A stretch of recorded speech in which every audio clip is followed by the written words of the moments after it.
Hello दोस्तों, नमस्कार। आज का टॉपिक है अहंकार का फल। एक समय की बात है, एक गांव में एक मूर्तिकार रहता था। मूर्ति कला के प्रति अत्यधिक प्रेम के कारण उसने अपना संपूर्ण जीवन मूर्ति कला को समर्पित कर दिया था। परिणामतः वह इतना पारंगत हो गया था कि उसकी बनाई हर मूर्ति जीवंत प्रतीत होती थी। उसकी बनाई मूर्तियों को देखने वाला उसकी कला की भूरी भूरी प्रशंसा करता था। उसकी कला के चर्चे उसके गांव में ही नहीं बल्कि दूर दूर के नगर और गांव में होने लगे थे। ऐसी स्थिति में जैसा सामान्यतः होता है वैसा ही मूर्तिकार के साथ भी हुआ। उसके भीतर अहंकार की भावना जागृत हो गई। वह स्वयं को सर्वश्रेष्ठ मूर्तिकार मानने लगा। उम्र बढ़ने के साथ जब उसका अंत समय निकट आने लगा तो वह मृत्यु से बचने की युक्ति सोचने लगा। वह किसी भी तरह स्वयं को यमदूत की दृष्टि से बचाना चाहता था ताकि वह उसके प्राण न हर सके। अंततः उसे एक युक्ति सूझ ही गई।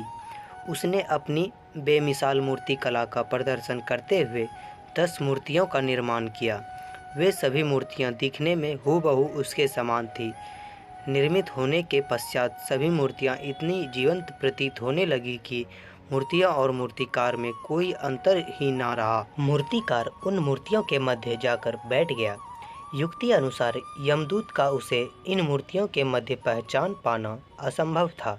उसकी युक्ति कारगर भी सिद्ध हुई। जब यमदूत उसके प्राण हरने आए तो 11 एक सरीखी मूर्तियों को देख चकित रह गया।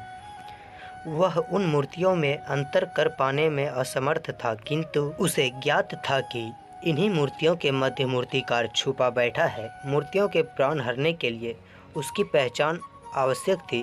उसके प्राण न हर पाने का अर्थ था प्रकृति के नियम के विरुद्ध जाना। प्रकृति के नियम के अनुसार मूर्तिकार का अंत समय आ गया था।